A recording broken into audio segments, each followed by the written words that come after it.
Dog training can always carry risk of injury. Please consult with a professional before starting this or any other training program.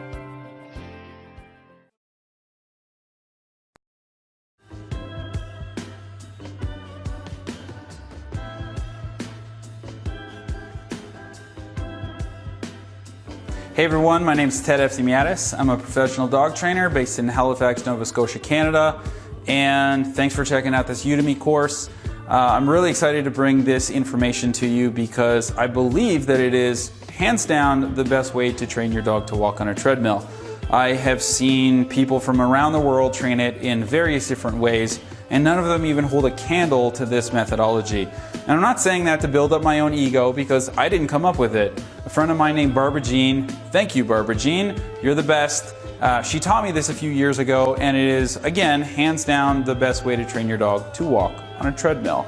Realistically, a lot of people just want to get more things done. So, some people want to be able to do their emails while their dog is, burning off some energy next to them on the treadmill. And that's perfectly fine as long as they're there watching over their dog, obviously. But a lot of people also live in really extreme climates, and they don't want to take their dog out when it's 115 out in the summertime, and it's really, really hot out. That can be quite dangerous if you live in a really hot climate, or maybe you live in a really cold climate like I do. I live in Canada and it gets really cold here in the winter times. And a lot of my clients' dogs who have boxers and some of the shorter haired breeds, the dogs don't even want to go out, and it's realistically not all that safe to be taking the dogs out when it gets really, really cold. So some people, they just don't want to take their dogs out because it's really extreme outside. So there's plenty of different reasons why you might want to train your dog to walk on a treadmill. And this course is going to show you how to do that. It is absolutely critical that you never, ever, ever, ever, ever, ever, ever, ever, ever, ever leave a dog unattended on a treadmill. Ever. I know I said that about 1 million times. Not all treadmills are created equally. There's lots of different variations. Some of them have lots of little bells and whistles, and some of them not so much.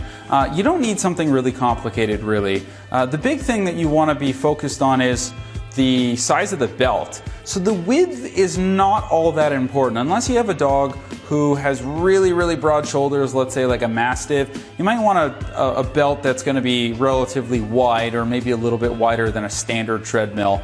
But really, for the most part, most of the dogs that I've worked with, I'd say all the dogs that I've trained on the treadmill, they've been perfectly fine with a standard size belt. The width is not all that important.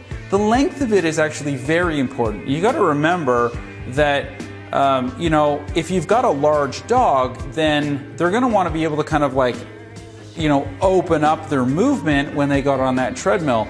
If not, if it's a little bit too short, they're going to be restricting their range of motion. It's going to be really, really awkward. So if you have a really small dog, let's say you have a Boston Terrier or a Yorkie or something like that, it's going to be perfectly fine, to just get any treadmill. But if you've got a dog that's, let's say, a German Shepherd or a Boxer or,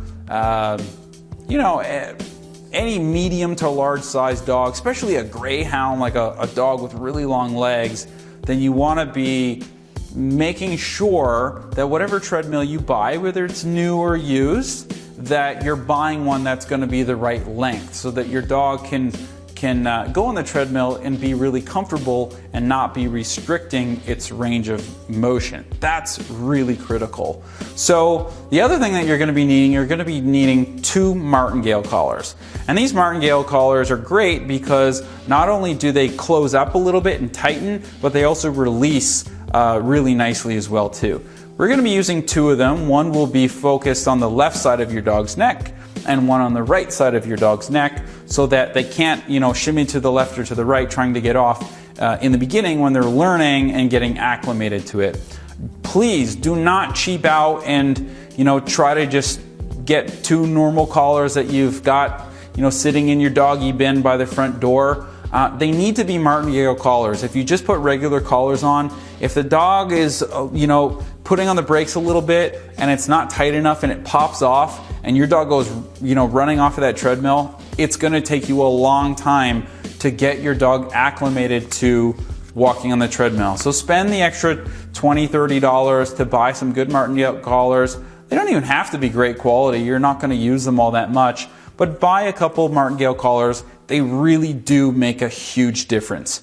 You're also going to use either a slip lead, or you can swap it out for just a regular buckle collar with a regular leash. And what this is going to be used for is so that if the dog tries to go forward, we can restrict them from going forward.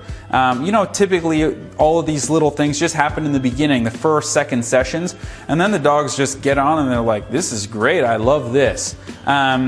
But if you don't have access to a slip lead, then using a normal buckle collar, and what I refer to when I say buckle collar is, just any collar. It could be just normal leather collar, anything that just goes around there that doesn't cinch up or whatever. That's what we refer to as a buckle collar.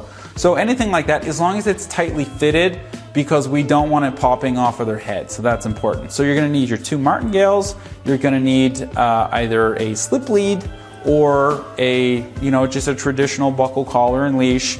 And you're also going to need 2 cheap leashes. Now, I suggest going out to a dollar store in your area and just buying some really cheap leashes for $1 or $2 each, because we're going to attach these to the left and to the right side of the posts on your treadmill, and those will be connecting, of course, to our martingale collars. So those don't have to be anything fancy. Maybe if you got some old leashes at home that you've just been, they've just been kind of hanging out around your house and you haven't used them in a bunch of years, you could use those, put them to, give them a purpose. They don't have to be anything fancy at all. And then we're also going to be using some food or some treats, which we're going to talk about in our next segment.